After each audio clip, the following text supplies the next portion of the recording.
Quand on est gosse, on rêve d'être pilote de Formule 1, gardien de phare, architecte ou médecin.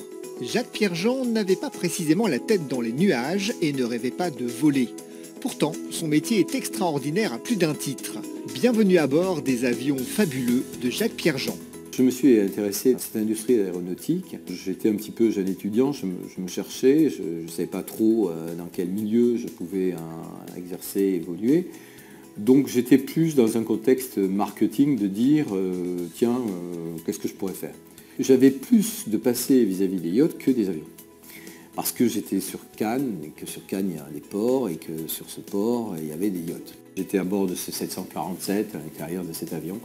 Et je me suis interrogé en disant qui s'occupe des aménagements intérieurs de ces avions. Et lorsque je suis revenu sur Paris, je me suis dit, effectivement, en France, il y a un constructeur qui s'appelle Dassault. Il serait peut-être intéressant de rentrer en contact avec cette société pour voir comment ça se présente.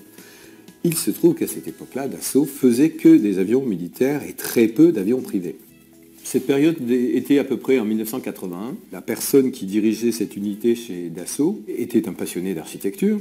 Je me suis retrouvé avec Dassault, chef de rien, mais chef de l'aménagement intérieur des avions. Il a créé cette unité. Jacques-Pierre Jean vient de livrer son dernier bébé, un yacht de 141 mètres de long, doté de 5 ponts, une embarcation qui occupe la 4e place au classement des plus grands yachts du monde.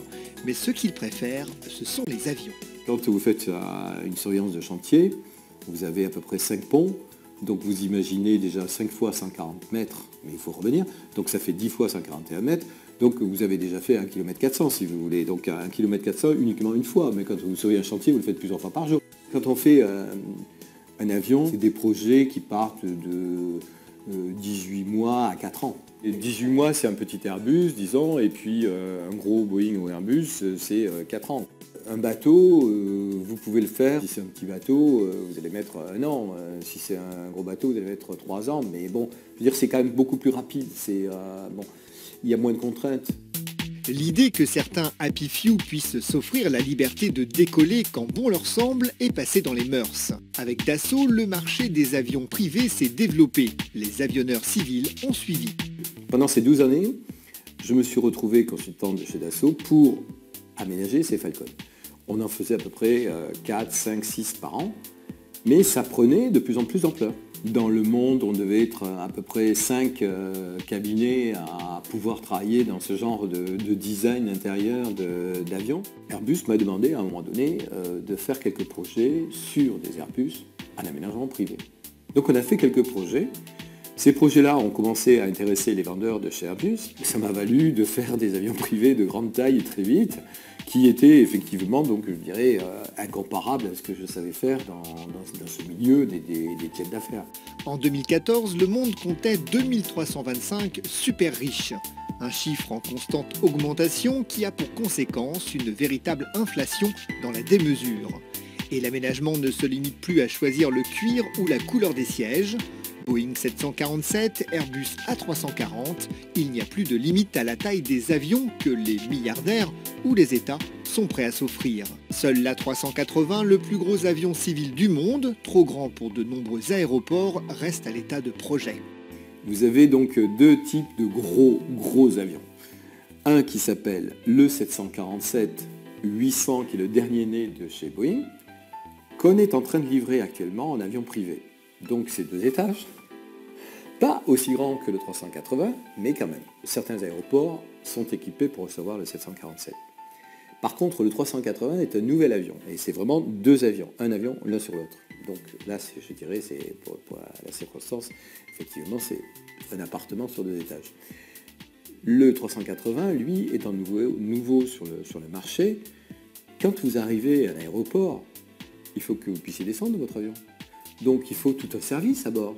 Or, le summum de l'avion privé, c'est de pouvoir aller là où vous voulez aller. C'est de ne pas être limité en disant là vous ne pouvez pas aller parce que l'aéroport n'est pas équipé. Lorsque nous on a été convoqués pour aménager le 380 en privé, on a été un petit peu obligé de créer un certain nombre de choses. Et puis au fur et à mesure que l'on rentrait dans le projet, le client s'est aperçu de la complication de cet avion. Donc le 380 privé n'existe pas. Aménager un avion comme un appartement ou comme une maison n'est pas si simple. Les contraintes sont nombreuses, souvent difficiles à imaginer depuis le sol. Ainsi, installer une simple douche reste un exercice quasi impossible, alors ne parlons pas d'une piscine ou d'un jacuzzi. L'industrie navale est beaucoup plus simple. Le domaine du yacht permet des choses qu'on ne peut pas du tout faire dans le côté aéronautique. L'artisan proprement dit, qui travaille bien et qui est tout seul dans son coin, n'a aucun problème pour faire un bateau. Aujourd'hui, vous voulez faire quelque chose comme ça dans un avion, vous allez avoir un audit qui va venir vous auditer pour dire est-ce que vous êtes capable de faire. Ils ne savent même pas, les gens qui viennent auditer, ce que vous allez demander. Vous faites le plan de cet avion comme vous faites un plan d'appartement en disant il va y avoir des circulations, il va y avoir une vie à bord, il va y avoir donc des servitudes. Ce plan correspond donc au fuselage de l'avion et là-dedans on n'a rien. Vous avez des trous, ce sont les fenêtres, et puis vous avez les arceaux, comme ça, qu'on appelle les membrures, qui sont effectivement donc la partie structurelle de l'avion. On arrive à comprendre aussi ce que le futur propriétaire de l'avion souhaite. Soit il souhaite effectivement donc se reposer, je dirais, dans une chambre, dans un contexte très privatif. Et puis ensuite vous dites, ben oui, mais alors pourquoi pas aller au-delà et pourquoi pas aujourd'hui offrir davantage? Il faut savoir qu'un avion se déforme. C'est-à-dire que ce que vous avez au sol, en vol, va apparaître différemment. La moquette va effectivement gonfler parce qu'il va y avoir une déformation du sol. Tous les matériaux qui sont dans cet avion vont effectivement donc bouger. Tout ça, c'est des choses qu'il faut savoir et donne certaines contraintes parce que effectivement, vous ne pouvez pas faire n'importe quoi. Vous n'avez pas effectivement l'autorisation d'employer des matériaux qui brûlent. Vous avez donc obligatoire et effectivement logique d'employer des matériaux plutôt légers que lourds. Vous êtes confronté à ces problèmes-là et c'est pour ça qu'on est aussi très peu nombreux à faire ce genre de métier. C'est-à-dire qu'il faut être à la fois créatif, mais à la fois aussi suffisamment averti dans cette créativité pour ne pas franchir des limites et rester dans le domaine du réaliste. Aujourd'hui, on peut avoir, par exemple, c'est un petit peu nouveau, un sol en cuir. On peut imaginer un sol avec du marbre. Le marbre va être traité d'une manière très précise. C'est-à-dire qu'on va imaginer un panneau qui est le panneau de l'avion, qui est un nid d'abeille, qui est très léger, et sur ce panneau en question, on va coller 1,5 mm de marbre. C'est un exemple au niveau du marbre, mais bon, après, on en a pas mal au niveau de l'éclairage. Ce qu'on appelle aujourd'hui les LED. On a imaginé pour essayer de faire passer un service à bord en fonction du trajet de l'avion. Par rapport à votre horloge biologique, on crée donc un rythme d'éclairage à l'intérieur de l'avion où on amenait le passager à l'arrivée à être, par exemple, je ne sais pas, à midi, alors qu'il était 1h du matin chez lui. Et aujourd'hui, ce LED, on le voit dans toutes les industries destinées à l'ameublement et à l'aménagement des maisons.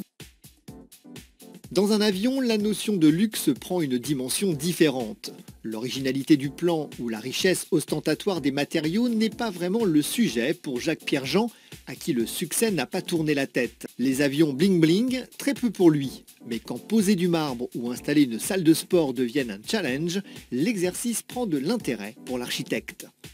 On reste malgré tout dans notre métier qui est d'être exécutant par rapport à une clientèle qui est comme toute autre clientèle, mais bon, celle-ci, elle est dans le domaine de l'hyperluxe, quoi. Tout ce qu'on fait, c'est, je dirais, par rapport à une vie, un service, une réponse à une question d'utilité à bord. Toutes ces choses-là, si vous voulez, pour moi, ça contribue au bien-être. Et notre recherche aujourd'hui dans ce domaine de l'aéronautique, c'est pour que les gens vivent de mieux en mieux dans leurs déplacements. Que ce soit pour une compagnie aérienne ou que ce soit pour un avion privé. C'est quelque chose que j'ai naturel chez moi et que j'essaie de transporter donc chez mes clients au travers de nos réalisations.